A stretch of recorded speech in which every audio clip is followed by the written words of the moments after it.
Bien, a ver, en la jornada de hoy, bueno, nos enteramos hoy, pero en realidad esto ya venía trabajándose y llevó un proceso. El Ministerio de Salud Pública trabajó con este tema desde hace ya un tiempo, está viendo y previniendo absolutamente todo, se está hablando con los papás en las escuelas, ayer hubo una reunión muy importante. Finalmente lo que se trata de llevar es calma y tranquilidad porque no hay una cuestión de alerta, de alarmarse, pero sí de tener ciertas condiciones de prevención. Estuvimos trabajando sobre un tema que está relacionado con la presencia de un joven con tuberculosis en la escuela normal de la ciudad de Resistencia. Recibimos la información, a partir de allí empezamos a trabajarla y llegamos concretamente a buscar la información de la fuente más importante, que es el propio Estado. Ahí estamos en línea con Silvia Beatriz Altave, que es la coordinadora del programa de control de tuberculosis, para poder llevar tranquilidad, pero aparte de esto, para explicar lo ocurrido, para que quede claro que en ningún momento se perdió el control de la situación, sino que lo que se hizo fue trabajarlo con tranquilidad, en el círculo que corresponde y llevando cierta calma. Medianamente entiendo que así es como trabajaron. Altave, Javier Moniel la saluda desde Ahora Noticias Chaco, de 5TV. Le doy las muy buenas tardes y gracias por atendernos. ¿Qué tal, Javier? Buenas tardes. Muchas gracias a ustedes. Bien, esto fue Sí, así. Existió un caso existe, digamos, un joven con tuberculosis que está en tratamiento y de allí empezaron los operativos. ¿Esto es así? así es. Cuando nosotros tomamos conocimiento, inmediatamente se dio aviso a la institución y se convocó a los padres para que desde la institución y desde salud pudieran tener conocimiento los mismos y ya casi en simultáneo fueron todas las acciones, se coordinó con la región sanitaria para la atención de los otros adolescentes para que puedan ser controlada su salud y poder iniciar el tratamiento preventivo correspondiente. Así que eso ya está en marcha y justamente todo a partir de la comunicación entre los distintos, eh, los distintos niveles de la atención. Bien. ¿Sí? No sé cómo llamar así, doctora, licenciada, no sé cómo es su título. Soy médica infectóloga, Bien, sí, está bien. O Silvia, soy bien, Silvia. bien, Silvia, gracias. La pregunta es la que tenemos en títulos. ¿Qué es la tuberculosis y cuál es su tratamiento? Bueno, principalmente la tuberculosis es una infección, una enfermedad producida por un bacilo, una bacteria que se transmite a través del aire, ¿sí? Que es el bacilo de Koch o de Koch, como se lo conoce porque fue el quien lo descubrió. Robert Koch en el año 1882 publica su trabajo donde describe la enfermedad y quién es el causal. Esta enfermedad es la más antigua del ser humano. Eh, Hay pruebas hasta en fósiles prehistóricos sobre, sobre la presencia de esta enfermedad ya en la antigüedad. Y a través de la historia ha pasado como algo sin resolver. Desde el siglo pasado, desde el año 1947, que apareció el primer antibiótico contra la tuberculosis, tenemos tratamientos disponibles y hoy es una enfermedad que se cura. Se transmite a través del aire, quiere decir que no es como el COVID, que es a través de gotas, sino que es algo aerosolizado, significa que las gotas que salen de la boca de una persona enferma cuando habla, canta, grita, tose, estornuda, sobre todo cuando tose y estornuda, quedan suspendidas en el aire conteniendo las bacterias. Y entonces, al inhalar una persona sana, al respirar, se puede infectar. Bien. Eh, Esto, sí, no, perdón, no la quiero interrumpir. no, está bien. Iba a comentar que en nuestra zona, en nuestro país, tenemos un número eh, elevado de casos, pero en nuestra zona con más razón. No es una enfermedad erradicada en ninguna parte del mundo, en ninguna, absolutamente, sino que es algo contra lo que la OMS y la OPS y todas las instituciones de salud siguen luchando permanentemente porque todavía no ha podido ser erradicada.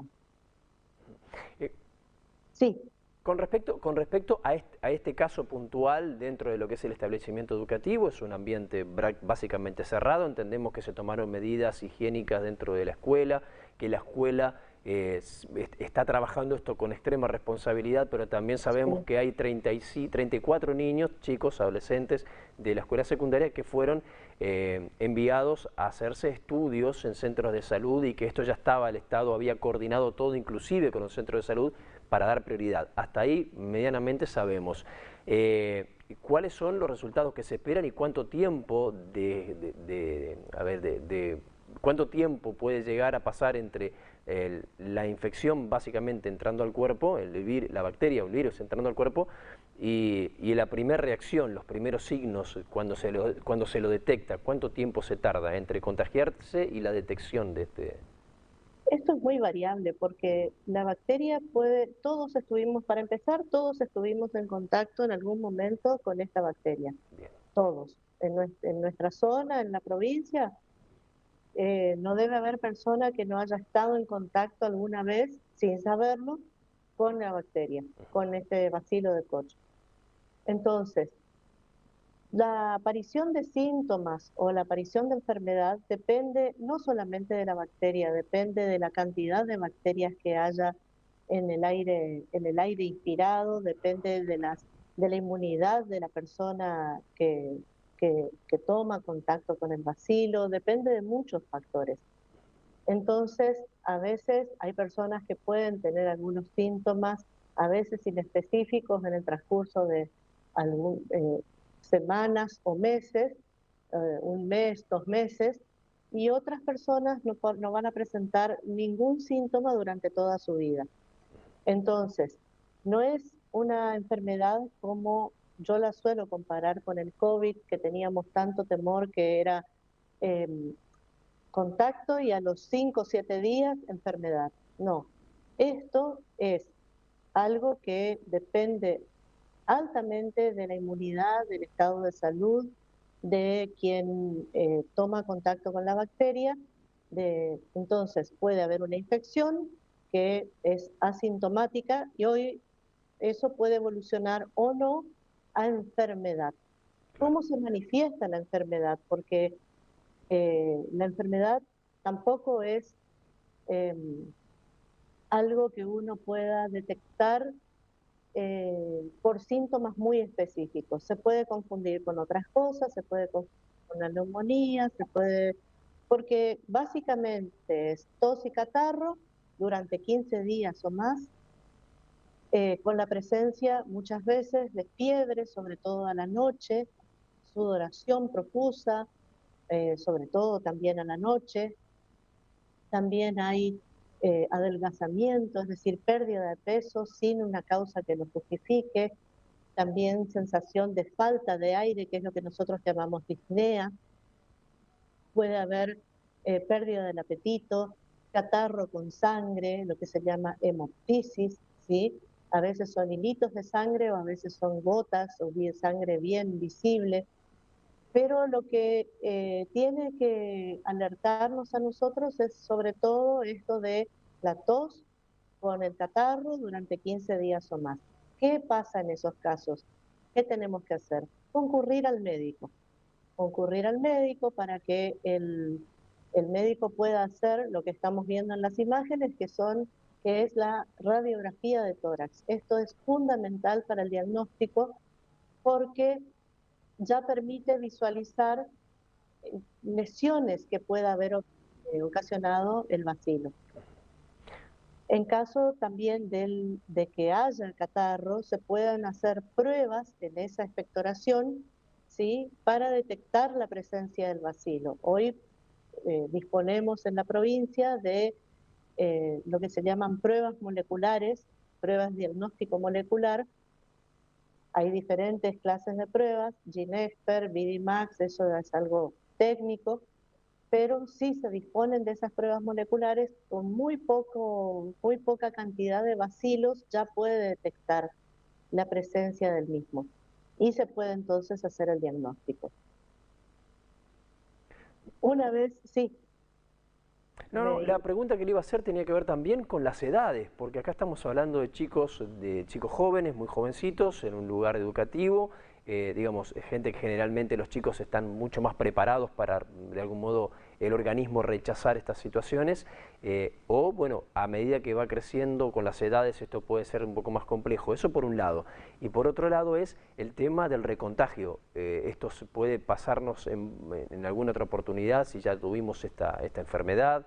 ¿Cómo es esto de las gravedades que puede llegar a generarse en el tiempo, en la vida? Las personas que tienen las edades que tienen más riesgo son las edades extremas, como siempre.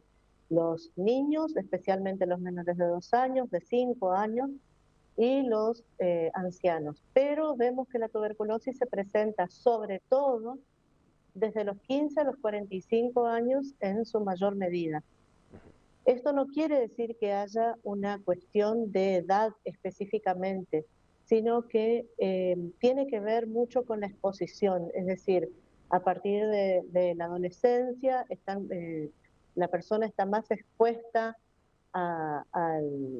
socialmente, a veces los adolescentes también tienen menos medidas de prevención, Claro. entonces hay más contacto con otras personas que pueden llegar a estar enfermas y entonces también eso puede ponerlos en riesgo. Lo mismo a las personas en edad laboral. Entonces, por eso es que podemos ver eh, en los datos internacionales y también los nacionales y locales, vemos que esas son las edades más afectadas. Bien. Pero se sospecha que tiene que ver con el tema de contacto con personas que no saben que están enfermas. Por eso es interesante poder hablar de esto, porque entonces se sabe que se conoce, se sabe que existe y podemos entonces tener las alarmas personales para poder acudir al médico. Eso es lo más importante de todo. Bien, Silvia, llevamos tranquilidad a la comunidad educativa de la escuela normal, que está todo bajo Sí, control, esto es así, ya los sí. chicos están asistidos, ya ustedes tomaron contacto con la familia, ya está todo el mundo sabiendo lo que ocurre, digamos, esto pasa de haber sido, bueno, una información que está relacionada con prevención más allá del hecho ocurrido en esta escuela. El chiquito que está con este problema también está superándolo, está en tratamiento. Sí, también está en tratamiento, justamente por eso insistimos con conocer la enfermedad y Bien, porque pueda entonces la mayor cantidad de personas que puedan llegar a estar afectadas de esta enfermedad, se puedan diagnosticar. Em, ¿Cuál es la mejor prevención en este tema? Es el diagnóstico y el tratamiento oportuno. bien, Con eso cortamos las cadenas que pueda haber de contagios. perfecto. Después también se implementan las otras medidas que son la del control de contactos, la de la ventilación fundamentalmente. En estos casos no hace falta eh, ni desinfecciones, ni cierres, ni Bien, nada, porque eso es algo que no tiene utilidad. Y perfecto. sí tiene utilidad sobre todo el tratamiento de las personas enfermas, que es sobre todo para que esa persona pueda recuperarse completamente y seguir llevando una vida normal.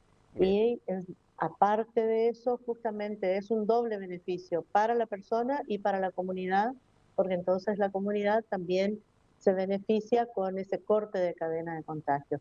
El tratamiento es vía oral, el tratamiento es gratuito totalmente, lo cubre salud pública a través del programa de control de tuberculosis y siempre insistimos que cada uno pueda asistir a su centro de salud donde va a encontrar la atención, la medicación en caso de que fuera necesario, se gestiona a través de los centros de salud y, eh, y bueno, y toda la información necesaria.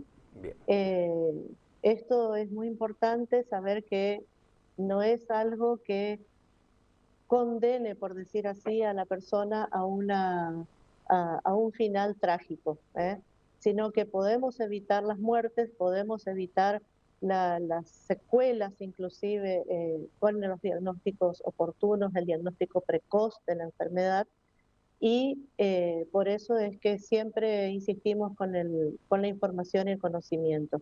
bien, En el caso de la escuela fue lo que quisimos hacer justamente de inicio ir con la información a la institución y a los padres, y que los padres puedan saber desde la salud ya directamente qué era lo que estaba ocurriendo. Perfecto, Así que bueno, nos pusimos a perfecto. disposición y acá estamos. Perfecto, Silvia, muchísimas gracias por este contacto. Probablemente en algún momento la volvemos a molestar por cualquier otra situación, así que ¿Cómo agradecido por no? esto y por poner, bueno, un poco más de tranquilidad a lo que por ahí en un momento pudo haber parecido algo realmente trágico. No era tan así, las cosas son como son y hay que cuidarse y prevenir. Gracias por la atención, ¿eh? Así es. Gracias a ustedes, muy Muy amables. buena jornada. Silvia Altave, Bueno, entonces, la coordinadora del programa de tuberculosis del Ministerio de Salud Pública de la provincia del Chaco, en diálogo con nosotros, y bueno, esto que ocurrió en la Escuela Normal Sarmiento, que fue primicia de Sudamericana y de todo nuestro equipo de trabajo. Bueno, primicia fue bueno, la información que se dio pública, en realidad ya se estaba trabajando con esto desde el día de ayer con los papás en la escuela. Ahora vamos a un informe que